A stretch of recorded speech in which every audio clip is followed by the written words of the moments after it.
Hi hello, welcome back to my channel. അപ്പോൾ ഇന്ന് നമ്മൾ ഒരു അച്ചാറിടാൻ പോകും കേട്ടോ.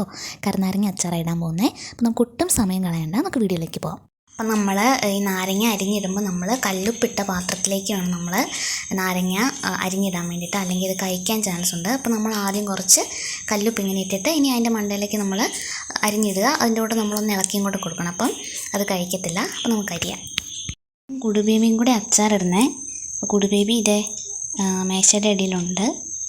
കുഞ്ഞ് നാരങ്ങ അരിയുക. അപ്പം നമുക്ക് ഞങ്ങൾ അരിഞ്ഞിട്ട് വരാം. അങ്ങനെ നമ്മൾ നാരങ്ങയൊക്കെ നല്ല കനം കുറച്ച് അരിഞ്ഞെടുത്തിട്ടുണ്ട്. എനിക്ക് അച്ചാറുകളിൽ ഏറ്റവും ഇഷ്ടം നാരങ്ങ അച്ചാർ കേട്ടോ. അപ്പോൾ നിങ്ങൾക്ക് ഏത് അച്ചാറാണ് ഇഷ്ടം എന്നുള്ളത് കമൻറ്റ് ചെയ്യണേ. അങ്ങനെ നമ്മൾ നല്ല കനം കുറച്ച് ഈ നാരങ്ങ നല്ല ഉപ്പൊക്കെ പുരട്ടി നമ്മൾ അതെടുത്ത് വെച്ചിട്ടുണ്ട്.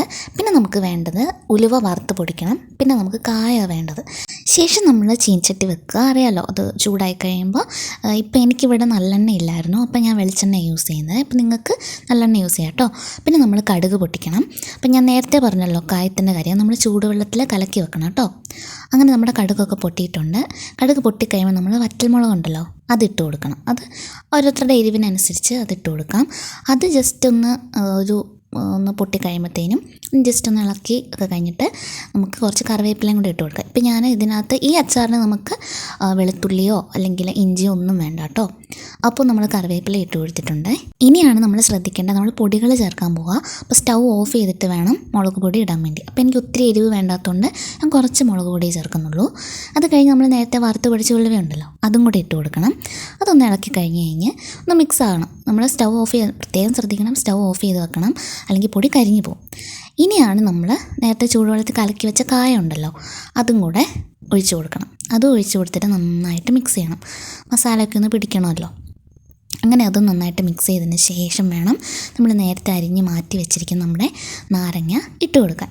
നാരങ്ങ ഇട്ട് കൊടുത്തിട്ട് നന്നായിട്ട്, അപ്പം ഉപ്പ് പിടിച്ചിരിക്കുന്ന നാരങ്ങ ആയതുകൊണ്ട് നന്നായിട്ടൊന്ന് വാടും കേട്ടോ. അപ്പം നന്നായിട്ട് ഇനി നമ്മൾ സ്റ്റൗ ഓൺ ചെയ്യുന്നേ ഇല്ല. അങ്ങനെ നമ്മൾ നന്നായിട്ടത് നല്ല മിക്സ് ചെയ്ത് മാറ്റി വെച്ചേക്കുക. ശേഷം അത് ആറിക്കഴിയുമ്പം നമുക്കൊരു ബോട്ടിലാക്കി സൂക്ഷിക്കാം.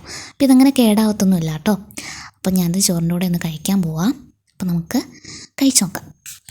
അങ്ങനെ ഞാൻ അച്ചാറൊന്ന് ടേസ്റ്റ് ചെയ്യാൻ വേണ്ടിയിട്ട് മാത്രം കുറച്ച് ചോറും കറിയൊക്കെ എടുത്തു കേട്ടോ. അങ്ങനെ ഞാൻ കഴിച്ച് നോക്കി, നല്ല ടേസ്റ്റ് ഉണ്ടായിരുന്നു. എനിക്ക് നാരങ്ങ അച്ചാർ, ഞാൻ പറഞ്ഞല്ലോ എനിക്ക് നാരങ്ങ അച്ചാറാണ് ഏറ്റവും ഇഷ്ടം. അപ്പോൾ എനിക്ക് ഭയങ്കര ഇഷ്ടപ്പെട്ടു.